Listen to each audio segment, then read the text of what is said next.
In June 2009, in the tranquil coastal town of Sligo, Ireland, a mystery began to unfold. One that has stumped investigators, gripped true crime fans, and lingered in the minds of anyone brave enough to dive into its shadows.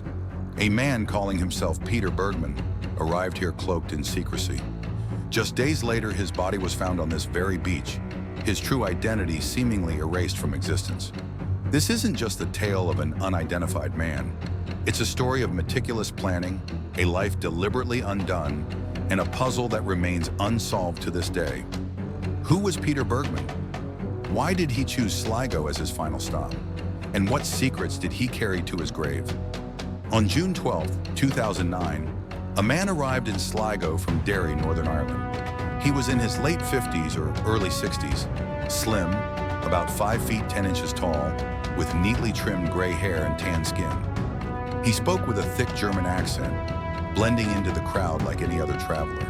But when he checked into the Sligo City Hotel under the name Peter Bergmann and gave a fake address in Vienna, Austria, the first hint of something strange emerged. That address, it turned out, didn't exist, a phantom, much like the man himself. Over the next 3 days, Bergmann's actions were as puzzling as his identity. CCTV cameras caught him moving through town, always alone, always deliberate. He visited the local post office, buying 8 stamps and airmail stickers. But here's the eerie part: no letters were ever found. It's as if he sent messages into oblivion, or perhaps laid a false trail, a classic move for someone determined to vanish completely. On June 14th, Bergmann asked a taxi driver to take him to a quiet beach for a swim. The driver suggested Ross's Point. But when they arrived, Bergmann didn't swim.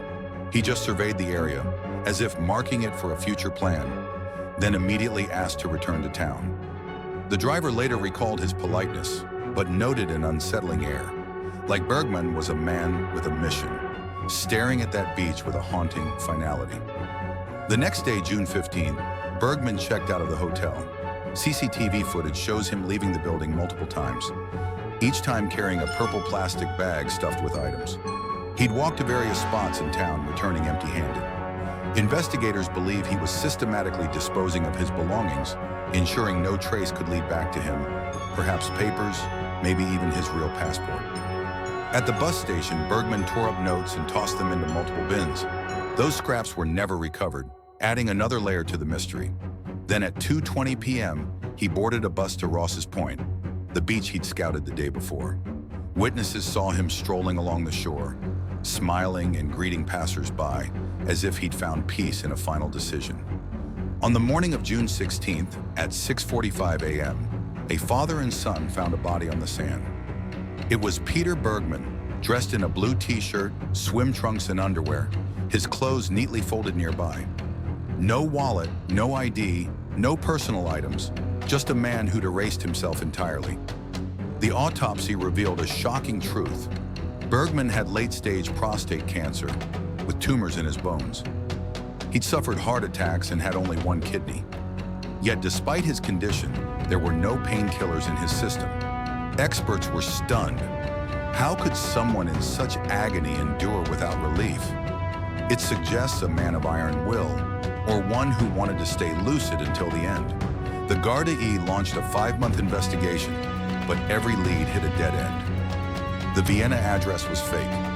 Peter Bergmann was likely a pseudonym. His dental work, a gold tooth and silver fillings, hinted at European origins, but no match came up in missing persons records.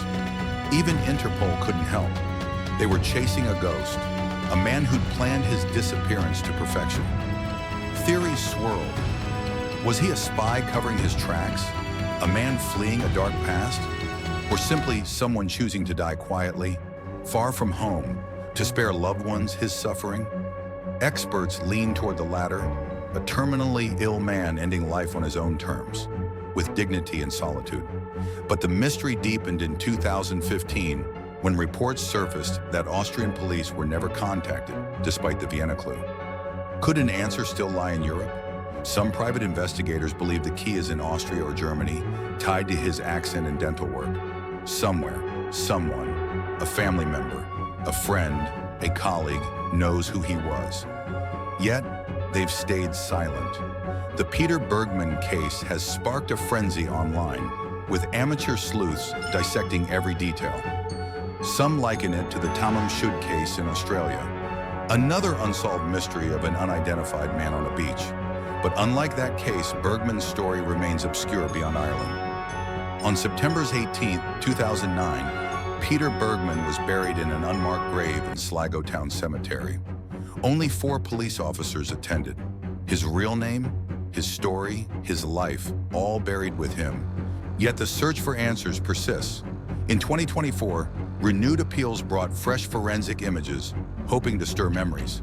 Still, the man who called himself Peter Bergmann remains a shadow. If you have any information, no matter how small, contact the Gardaí or Locate International. Someone out there holds the key to this enigma. Maybe even you. Who was Peter Bergmann? A spy? A lost soul?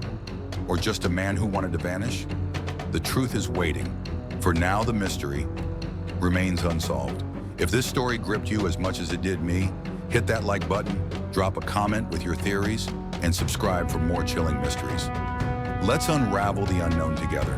See you in the next one.